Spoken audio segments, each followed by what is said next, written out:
வணக்கம் தோழர். இப்போ நம்ம தோழர் தான் இப்போ சந்திச்சிருக்கோம். தோழர் பேர் பாசு தமிழடியான், நிறைய நூல்களை எழுதியவர். இவர்கிட்ட கேட்டபோது தான் இந்த நடுகள் இருக்குது அப்படின்னு சொன்னார். இப்போ அவர்கிட்ட நம்ம கேட்குறோம். தோழர், இந்த நடுகளை பற்றி உங்களுக்கு தெரிஞ்ச விஷயங்களை சொல்லுங்களேன். வணக்கம், என் பேர் பாசு தமிழடியான். சேலம் ஊராட்சி ஒன்றியத்துக்கு உட்பட்ட திருமலகிரி ஊராட்சி சேர்ந்த பகுதி இது. இந்த நடுக்கல் என்பது ரொம்ப நாளைக்கு முன்னது இருக்குது. ஆனால் நண்பர் தமிழழகன் சொன்ன பிறகு தான் எங்களுக்கு இந்த நடுக்கலினுடைய விவரங்கள்லாம் தெரியும். இந்த நடுக்கல் வீரத்தின் விளைநிலமாக நினைவாக வைக்கப்பட்ட கல்வெட்டு. இந்த பகுதியில் திருமலகிரி நாயக்கர் மன்னர்கள் ஆண்ட காலத்தில் வைக்கப்பட்ட நடுக்கல்லாக இருக்கும் என கருதப்படுகிறது. ரொம்ப காலமாகவே இருக்குது இந்த பகுதியில் இருக்குது. இது போர் செய்த மன்னர்களுடைய நினைவாக வைக்கப்பட்ட கல்வெட்டாக இருக்கும் என்று கருதப்படுகிறது. இந்த பதிவின் வாயிலாக இன்னும் பல அரிய தகவல்களை திரட்டிய இருக்கின்றோம். இந்த வாய்ப்பு நல்கிய தமிழன் அவர்களுக்கும் மற்ற செய்தியை உங்கள் முன் சமர்ப்பிக்கின்றோம். இன்னும் பல தகவல்களை தருகின்றோம். தோழர், உங்களுக்கு பின்னாடி இருக்க அந்த மலை பேர் என்னன்னு சொல்லுங்களேன். கஞ்சமலை பகுதி.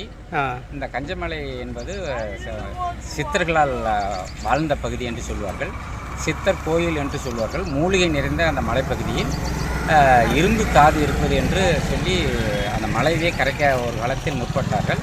ஆனால் தற்போது அதனால் முடியவில்லை. அந்த மலை சஞ்சீவி மூலிகை நிறைய நிறைந்த மலையாக அது கருதப்படுகிறதுனால் அது பேர் கஞ்சமலை சித்தர் கோயில் என்று சொல்லப்படுகின்ற மலையாக கருதப்படுகிறது. ரொம்ப நன்றி தோழர். இப்போ நம்ம அப்படியே அந்த கல்லை பார்த்துடலாம். வாங்க பாருங்கள் தோழர்களே. அதாவது இந்த கல்வெட்டில் பாருங்கள், இது நடுகள். கீழே காட்டுறேன் பாருங்கள். மொத்தம் 3 புடைப்பு சிற்பங்களாக இருக்குது. அதில் இவர் ஒன்று இருக்காங்க. அதுக்கு அடுத்தது கீழே பாருங்கள், அவர் ஒரு குதிரையில் இருக்கிறாரு. அதுக்கு அடுத்து இன்னும் கொஞ்சம் ஒரு பெரிய ஒரு புடைப்பு சிற்பம். ஒரு கையில் பார்த்தீங்க அப்படின்னா, அதாவது வலது கையில் பார்த்தீங்கன்னா குத்து வேல் இருக்குது, இடது கையில் பார்த்தீங்கன்னா வேல் இருக்குது. அதுக்கு கீழே பாருங்கள் குதிரை மேலே ஒரு சின்ன சிற்பம்.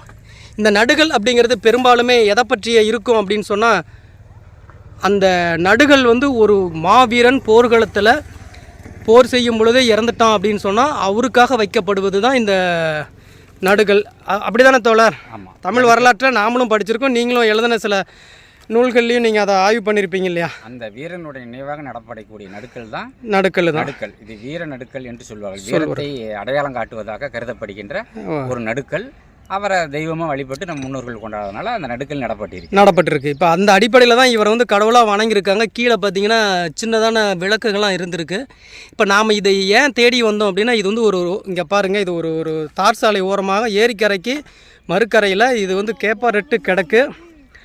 இது மேலே ஆய்வுக்கு உட்படுத்தணும் அப்படின்னா இந்த பகுதியில் வாழ்ந்த இந்த வீரனுடைய வரலாறும் இப்போ பாருங்கள் நான் காட்டுறேன் பாருங்களா. இந்த கல்வெட்டில் சொல்லப்பட்டிருக்கிற எழுத்துக்களில் இருக்கிற வரலாறும் என்னங்கிறது நமக்கு ஆய்வுக்கு தெரிய வரும். கூடிய விரைவில் இது சேலம் தொல்லியல் துறைக்கு தெரிவிக்கப்பட்டு இது ஆய்வு மேற்கொண்டு நாம் நம்மளுடைய போர்க்களம் யூடியூப் சேனலில் இதனுடைய உண்மையான வரலாறை அடுத்த பதிவில் நாம் சந்திப்போம். நன்றி தோழர், ரொம்ப நன்றி உங்களுக்கும். நம்ம அடுத்த பதிவிலையும் சந்திப்போம். நன்றி.